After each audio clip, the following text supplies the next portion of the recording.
Il y a des jeux qu'on consomme, il y a des jeux qui te laissent quelque chose, qui reste avec toi, même après avoir éteint l'écran. Expédition 33 fait partie de ces jeux-là. Et aujourd'hui, j'ai envie de te parler de ce qu'il raconte vraiment. Pas juste l'histoire, mais ce qu'il dit sur nous. Dans ce jeu, il y a une idée simple. Chaque année, certaines personnes disparaissent.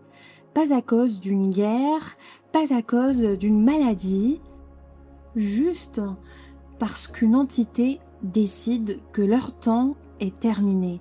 Et déjà, ça pose une question profonde. Et si le temps qui nous reste était limité d'une manière qu'on ne contrôle pas? Dans Expédition 33, les personnages savent. Ils savent qu'ils vont disparaître. Et pourtant, ils avancent, ils créent, ils aiment, ils se battent.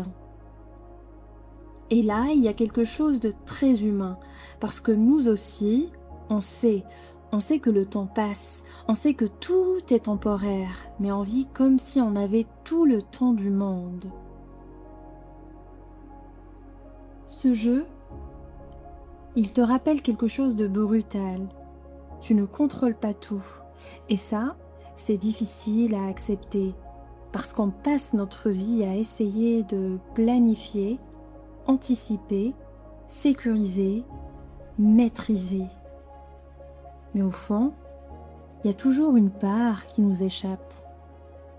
Et malgré ça, les personnages avancent. Pas parce qu'ils sont sûrs de gagner, mais parce que rester immobile serait pire. Et ça, c'est peut-être la plus grande leçon du jeu. Avancer, même sans garantie.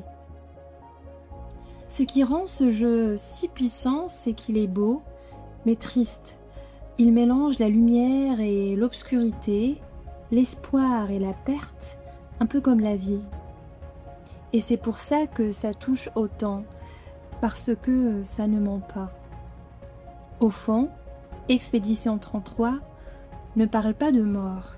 Il parle de comment vivre quand on sait que tout peut s'arrêter.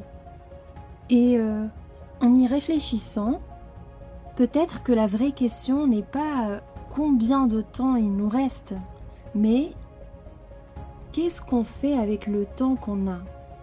Parce que nous aussi, on a une forme de compte à rebours, mais il est invisible, et du coup, on le néglige. On remet à plus tard, on attend le bon moment, on hésite, alors que peut-être il n'y a pas de bon moment. Et si ce jeu n'était pas juste un jeu, mais un rappel que le temps est limité, rien n'est garanti, et que chaque moment compte. Et peut-être que la vraie différence entre ceux qui vivent pleinement et ceux qui passent à côté, ce n'est pas le temps qu'ils ont, c'est la conscience qu'ils en ont. Parce qu'au fond, ce n'est pas le temps qui donne de la valeur à la vie, c'est ce qu'on choisit d'en faire.